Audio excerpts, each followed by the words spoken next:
Hariom. Knowledge plus channel में हम सभी विद्यार्थियों का स्वागत करते हैं।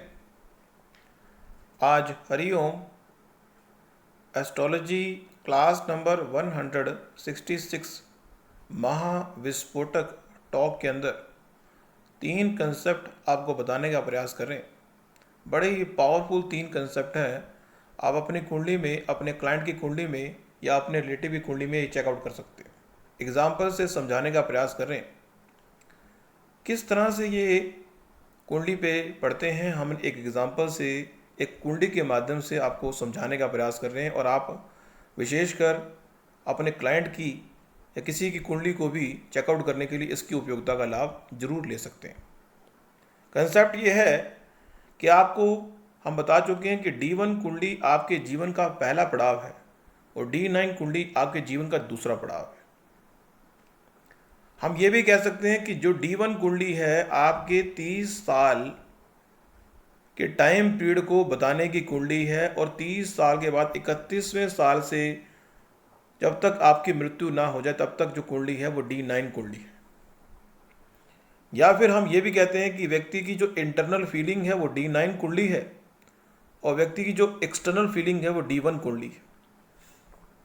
तो यहाँ पे राहु के बारे में, चंद्रमा के बारे में और बुध के पॉइंट ऑफ व्यू से हमारी ये टॉक बड़ी जबरदस्त होने जा रही है। पहले हम राहु पे फोकस करेंगे। राहु एक ऐसा प्लैनेट है जो कभी भी व्यक्ति को संतोषी नहीं बनने देता। राहु जिस हाउस में भी बैठेगा उस हाउस में व्यक्ति की बेचैनी देखते ही बनेगी। वो इतना ज़्यादा बेचैन होगा। और उस संबंध में ये बात हमने पहले भी कही है कि राहु जिस भाव में बैठा हो उस भाव में कब कौन सा रिजल्ट आपको मिल जाए पता ही नहीं। और निश्चित रूप से अगर राहु किसी व्यक्ति के केंद्र में बैठा हो तो निश्चित रूप से उसके महान बनने की संभावना बहुत अधिक बढ़ जाएगी। और यह भी जरूरी नहीं है कि महान बने ना बने, लेकिन फिर भी संभावना बढ़ जाएगी कि वो बनेगा। एक नंबर में पहले भी हमने बस, तो यहां पे राहु जो है व्यक्ति को देता है फोकस। व्यक्ति 24 के 24 घंटे उस विषय के बारे में सोचता है जहां पे राहु बैठता है, जहां पे राहु बैठता है। शातिर इतना है कि पूछो ना, डिप्लोमेट इतना है पूछो ना। राहु प्लेनेट ऐसा प्लेनेट है जिस भाव में बैठेगा वहां पे उस एनवायरनमेंट में आपको पत्थर की तरह बना देगा। आप उस एनवायरनमेंट में हर परिस्थिति को सहन करने की ताकत रखेंगे। लगन पे बैठ गया तो आपकी पर्सनैलिटी को कोई छेड़ नहीं सकता। आपके अंदर एक यूनिक पर्सनैलिटी हो जाएगी।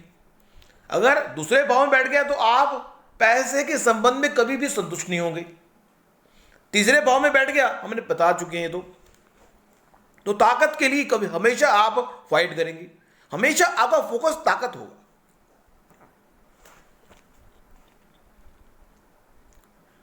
मींस राहु एक फोकस ओरिएंटेड अप्रोच देता है। अब यहां पे हम चंद्रमा के बारे में बात कर रहे हैं और विचार के बारे में बात कर रहे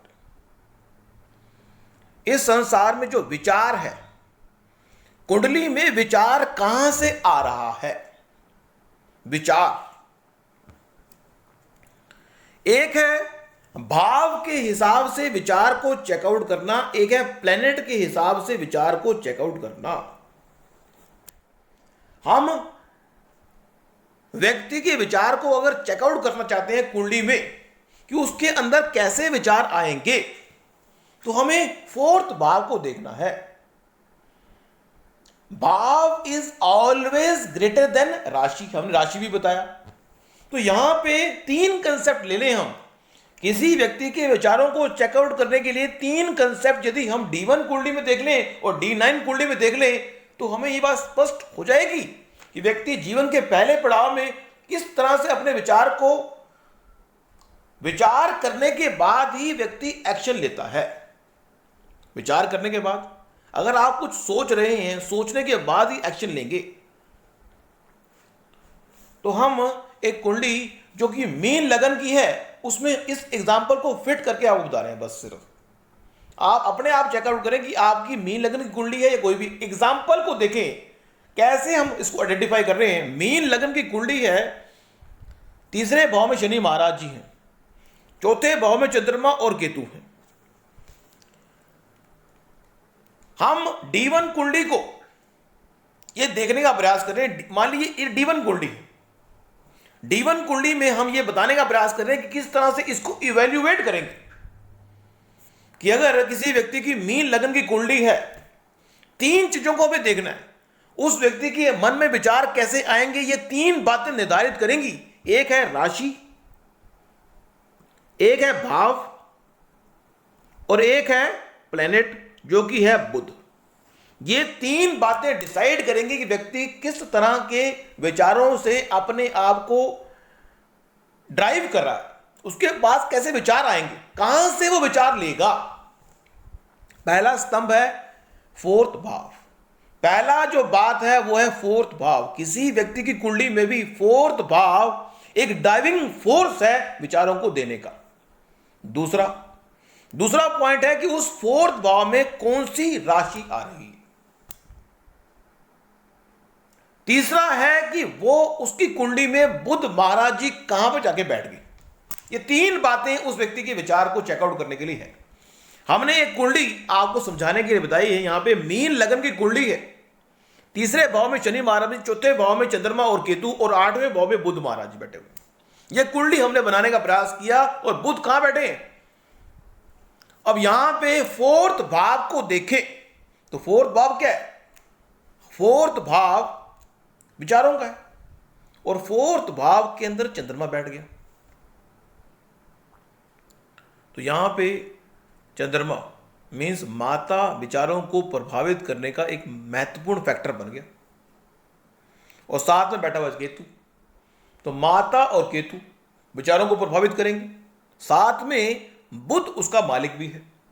तो बुध का काम ही विचार प्रोड्यूस करना है और बुध जो है बहुत फ्रीक्वेंटली विचार प्रोड्यूस करता है, बहुत फास्ट ट्रैक पे। अगर किसी व्यक्ति की कुंडली में फोर्थ भाव का लॉर्ड बुध बन जाए तो उसके अंदर विचारों का फ्रीक्वेंट भंडार होगा, बहुत विचार होंगे उसके माइंड में, बहुत विचार, बहुत ज्यादा विचार।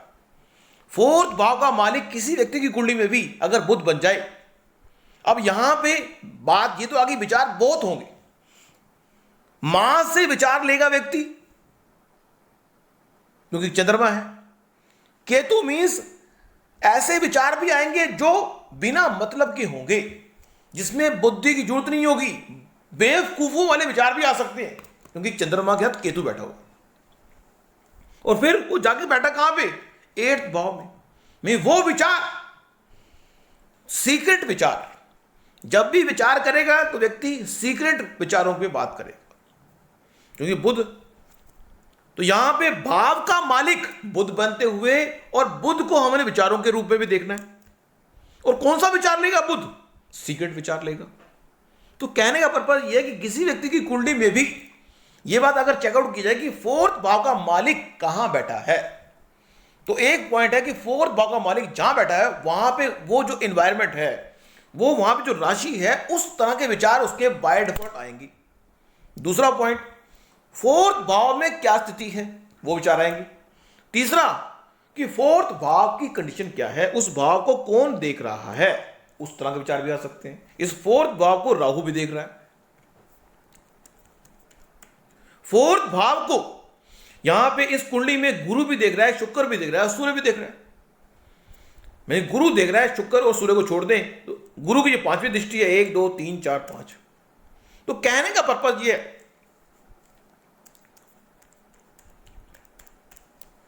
और गुरु जो है नौवीं दृष्टि से बुध को भी देख रहा है। तो कहने का पर्पज यह है कि यहां पे हमने आपको यह बताने का प्रयास किया कि कुंडली में जो फोर्थ भाव है, फोर्थ भाव के मालिक को देखो, फोर्थ भाव को देखो और बुध को देखो। ये तीन बातें किसी जातक के विचारों को चेकआउट करने के लिए विशेष उपयोगी होती हैं। अब यहां पे हम एक दूसरे पॉइंट को भी ले रहे हैं, वो है कि व्यक्ति के मन में विचार तो बहुत आगे, बहुत विचार आगे, लेकिन उन विचारों पे डिसीजन कैसे लेगा। व्यक्ति के मन में विचार तो बहुत आगे, लेकिन उन विचारों पे डिसीजन कैसे लेगा, उसका डिपार्टमेंट फिफ्थ भाव पे है। तो जो फिफ्थ भाव है, फिफ्थ भाव को देखना है। फिर दोबारा से डिसीजन मेकिंग के लिए हमें सूर्य को देखना है। अब यहां पे फिफ्थ भाव भी आएगा, फिफ्थ भाव का जो एनवायरनमेंट है वो भी आएगा, मीन्स राशि भी आएगी, और हमें ये भी देखना है कि वो फिफ्थ भाव का मालिक कहां बैठा हुआ है, और सूर्य।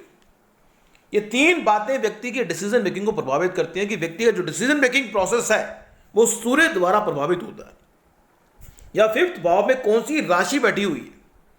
मींस अगर किसी व्यक्ति के डिसीजन मेकिंग प्रोसेस में कंफ्यूजन आ रहा है तो निश्चित रूप से यहां पे हम देख रहे हैं कि फिफ्थ भाव का मालिक चंद्रमा है। जब भी फिफ्थ भाव का मालिक चंद्रमा होगा, व्यक्ति कंफ्यूज होगा, अपने डिसीजन को जल्दी नहीं ले पाएगा, कंफ्यूज हो जाएगा वो। और वो चंद्रमा कहां बैठा हुआ है, चंद्रमा पहले कंफ्यूज बैठा केतु के साथ, तो और कंफ्यूज, डिसीजन मेकिंग प्रोसेस में शार्पनेस नहीं आएगी। लेकिन यहां पे अगर फिफ्थ भाव का मालिक सूर्य बन जाता और सूर्य जो है प्रबल होता, तो उस स्थिति में डिसीजन मेकिंग की प्रोसेस में शार्पनेस आती। तो यहां पे हमने फिफ्थ भाव को देखना है। फिफ्थ भाव में जो राशि है वो, और फिफ्थ भाव का जो मालिक है वो कहां बैठा है, और सूर्य कहां पे है।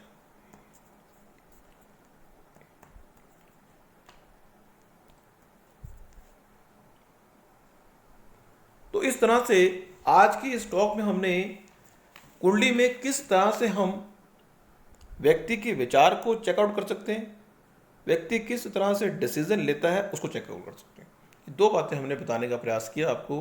निश्चित रूप से आप इन तीनों फॉर्मूलों को अपनी कुंडली में पुट करें, अपने रिलेटिव की कुंडली में पुट करें, क्लाइंट की कुंडली में पुट करें, आपको निश्चित रूप से लाभ होगा कि आप चेकआउट कर पड़ेंगे कि व्यक्ति जब आपके सामने आएगा तो वो किस तरह के विचार लेके आपके सामने बात कर सकता है